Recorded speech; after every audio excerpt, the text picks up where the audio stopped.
रामू एक छोटे से गांव में रहता था जहां धूल भरी सड़कें और मिट्टी के घर उसकी दुनिया थे। उसके माता पिता अशिक्षित थे और बेहद गरीब। दोनों दिहाड़ी मजदूरी करके किसी तरह घर चलाते थे। रामू पढ़ने में बहुत तेज और मेहनती था। गांव के स्कूल में हमेशा अव्वल आता था। उसकी आंखों में बड़े सपने थे जिन्हें पूरा करने के लिए वह जी तोड़ मेहनत करता था।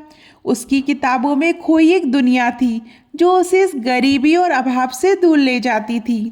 एक दिन उसने करियर शब्द सुना। उसे समझ नहीं आया कि इसका मतलब क्या होता है। उसने अपने स्कूल के अध्यापक से पूछा, गुरुजी ये करियर क्या होता है? अध्यापक ने समझाया, रामू करियर का मतलब है जीवन में तुम क्या बनना चाहते हो, क्या काम करना चाहते हो। जैसे कोई डॉक्टर बनता है, कोई इंजीनियर, कोई शिक्षक, ये सब उनका करियर है। रामू को बात समझ आ गई। उसने सोचा मुझे भी कुछ बनना है, बड़ा आदमी बनना है। उसने अपना लक्ष्य तय किया। उसने ठान लिया कि वह खूब पढ़ेगा और अपने परिवार को गरीबी से निकालेगा। दिन रात पढ़ाई में जुट गया। गांव में बिजली नहीं थी तो वह लालटेन की रोशनी में पढ़ता था। कभी कभी तो भूखे पेट ही पढ़ाई करता था, लेकिन उसकी लगन कम नहीं हुई। उसकी आंखों में एक ज्वाला थी जो उसे हर मुश्किल से लड़ने की ताकत देती थी। समय बीतता गया। रामू ने 10वीं की परीक्षा में पूरे जिले में टॉप किया। गांव में खुशी की लहर दौड़ पड़ी। उसके माता पिता की आंखों में भी आंसू थे, पर ये आंसू खुशी के थे। रामू की माँ ने उसे सीने से लगाया और कहा, बेटा तू हमारा नाम रोशन करेगा।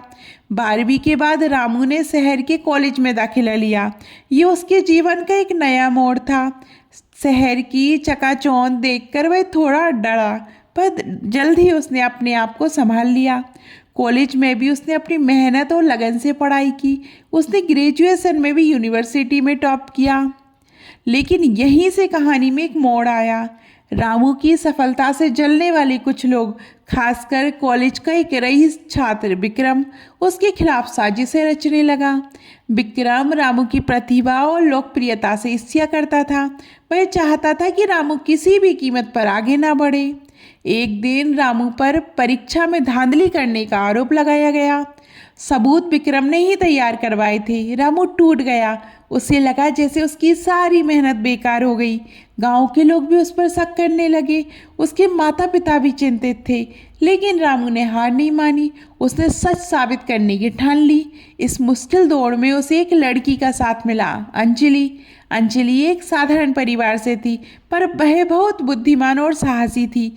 उसने रामू का हौसला बढ़ाया और उसे सही राह दिखाई।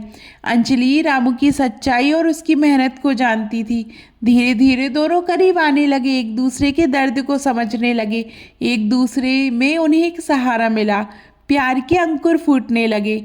अंजलि ने रामू को विक्रम की साजिश के बारे में बताया। उसने विक्रम को किसी और के साथ रामू के खिलाफ बातें करते हुए सुना था। रामू और अंजलि ने मिलकर विक्रम का पर्दाफाश करने की योजना बनाई। उन्होंने कुछ और छात्रों की मदद ली जो विक्रम की गलत हरकतों से परेशान थे। उन्होंने विक्रम के खिलाफ सबूत इकट्ठा किए और सही समय आने पर सबके सामने उसकी सच्चाई ला दी। विक्रम की साजिश सबके सामने आ गई। वह कॉलेज से निकाल दिया गया और रामू निर्दोष साबित हुआ। इस मुश्किल दौर में रामू और अंजलि का प्यार और भी गहरा हो गया। दोनों ने एक दूसरे का साथ देने का फैसला किया। रामू ने फिर से अपनी पढ़ाई शुरू की। उसने कई प्रतियोगी परीक्षाओं में भाग लिया और सब में सफलता प्राप्त की। अंततः उसे एक अच्छी नौकरी मिल गई। रामू की सफलता ने उसके परिवार की जिंदगी बदल दी। उसने अपने माता पिता को गांव से शहर बुला लिया। अब भी आराम से जीवन बिता रहे थे। रामू ने अपने माता पिता को बहुत सारी खुशियां दी जिनके वे हकदार थे। रामू ने अंजलि से शादी कर ली। दोनों ने मिलकर एक खुशहाल संसार बसाया। रामू की कहानी एक प्रेरणा है। ये कहानी हमें सिखाती है कि अगर इंसान के अंदर जुनून हो और वह लगातार मेहनत करे तो कोई भी मंजिल दूर नहीं होती, चाहे परिस्थितियाँ कितनी भी विपरीत क्यों ना हो। सच्ची लगन और दृढ़ संकल्प के आगे हर बाधा हार मान लेती है। मंजिल उन्हीं को मिलती है जिनके सपनों में जान होती है। पंखों से कुछ नहीं होता, हौसलों से उड़ान होती है। तो आप भी अपने सपनों को पूरा करने के लिए कभी हार ना माने, क्योंकि जीत उसी की होती है जो लड़ना नहीं छोड़ता। आपको ये कहानी कैसी लगी कमेंट में ज़रूर बताइए। और अभी तक आपने हमारे चैनल परंपरा और प्रतीक्षा को सब्सक्राइब नहीं किया और हमें फेसबुक और इंस्टाग्राम पे फॉलो नहीं किया है तो जल्दी कीजिए। धन्यवाद।